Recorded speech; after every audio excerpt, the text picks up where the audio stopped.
ओम नमो भगवते वासुदेवाय। देखिए, कुश्ती के विश्व विजेता एक पहलवान हुए थे जिनका नाम था गामा।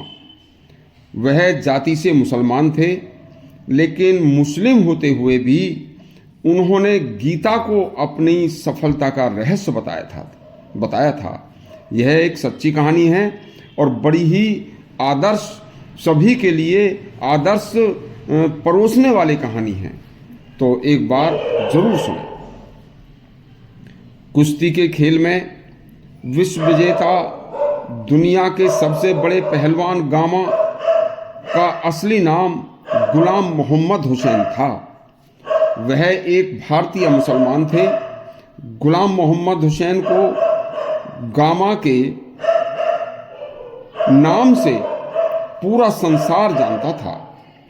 उस जमाने में गामा पहलवान ने सारी दुनिया के सभी बड़े बड़े पहलवानों को हरा दिया था। तब उस जमाने में दुनिया में जब गामा से बड़ा कोई पहलवान नहीं रहा, तो उस समय पर दतिया मध्य प्रदेश के राजा कुश्ती का खेल देखने के बड़े शौकीन थे। एक बार देश भर से उन्होंने बड़े बड़े पहलवानों को अपने यहाँ एक प्रतियोगिता के लिए बुलवाया तथा तब उस प्रतियोगिता में शामिल होने के लिए गामा पहलवान भी आए थे।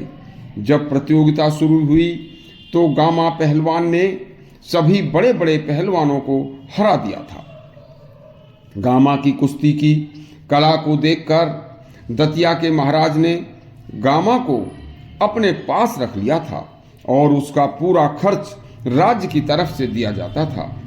एक बार उस समय के विश्व चैंपियन जीबेस्की नाम के एक पहलवान ने लंदन में संसार भर के पहलवानों को चुनौती दे दी और उस चुनौती को गामा ने जीबेस्की पहलवान की चुनौती को स्वीकार कर लिया और गामा दतिया महाराज से इजाज़त लेकर लंदन पहुंच गए थे। लंदन जाकर सबसे पहले गामा ने अमेरिका के प्रसिद्ध पहलवान रोलर को परास्त किया। उसके बाद लंदन में ही गामा की धूम मच गई थी। उसके पश्चात 1910 में ही लंदन में गामा की जीबेस्की को से जब कुश्ती हुई तो जीबेस्की पहलवान को भी गामा ने हरा दिया था। बस फिर क्या था, इन दोनों पहलवानों को हराने के बाद दुनिया का कोई भी बड़ा पहलवान गामा से बड़ा नहीं रहा। लंदन में इस विश्व चैंपियन की कुश्ती को जीतकर जब गामा पहलवान भारत लौटे तो महामना पंडित मदन मोहन मालवीय जी ने काशी में गामा पहलवान को स्वागत के लिए अपने यहाँ बुलवाया था। तो गामा ने जब यह समाचार सुना तो गामा मदन मोहन जी से मिलने के उनका संदेश पाकर उनके पास काशी पहुंच गए थे और मालवीय जी ने जैसे ही गामा को अपने सामने देखा और गामा ने मालवीय जी को सामने देखा तो मालवीय जी के तुरंत गामा ने चरण स्पर्श किए और चरण स्पर्श करने के बाद गामा को मालवीय जी ने हृदय से लगा लिया था। फिर कहा कि मैंने तो अंग्रेज पहलवानों को हराकर यह सम्मान पाया है। बस मालवीय जी बोले, भाई आज इस बात का रहस्य बताइए कि तुमने आज तक जितने भी मुकाबले लड़े हैं आज तक तुम हारे कैसे नहीं। लेकिन बस गामा एक बार तो चुप रहे। चुप रहने के बाद बोले, देखिए सर, आप तो पूरे अंग्रेज साम्राज्यों पर भारी संघर्ष कर रहे हैं, उन पर भारी पड़ रहे हैं, मैंने तो केवल एक पहलवान को हराया है।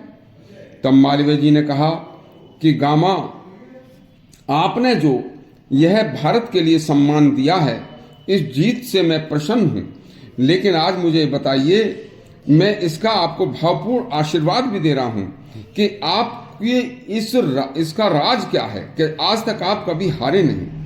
प्यार से अपने पास बैठाकर प्रसन्न मुद्रा में जब मालवीय जी ने उनसे कहा कि बेटे, तुम भारत माता की शान हो, अब आप मुझे यह तो बता ही दो कि आज तुमने जितनी भी आज तक कुश्तियां जीती हैं, लड़ी हैं, तुम किसी में हारे कैसे नहीं। तुम किसी भी मुकाबले को आज तक नहीं हार पाए, सभी मुकाबले जीतने में आप सफल रहे, इसका क्या रहस्य है? तब गामा पहलवान ने उत्तर दिया, सर, मैं भगवान कृष्ण का भक्त हूँ। उनके द्वारा बनाई गई गीता के उपदेश का मैं एकाग्रता और संयम के साथ उससे प्रेरणा लेता हूँ और एक पाठ का रोजाना भजन करता हूँ। हर दिन बिना गीता पढ़े मैं नहीं रहता। बस भगवान कृष्ण ही मेरे प्रणेता हैं और कृष्ण की गीता ही मेरी सफलता का राज है। गीता के ध्यान से ही मैं हमेशा हर मुकाबला जीत जाता हूँ। इस प्रसंग से हमें भगवान श्री कृष्ण और उनके गीता उपदेश की बड़ी महत्ता का पता लगता है और आपसी सौहार्द का भी पता लगता है कि कोई भी अच्छा ग्रंथ किसी भी धर्म के लिए अच्छा ही होता है। यदि आपको यह हमारा चैनल, हमारा प्रसंग अच्छा लगा हो तो हमारे चैनल को सब्सक्राइब करें और घंटी दबाएं। धन्यवाद।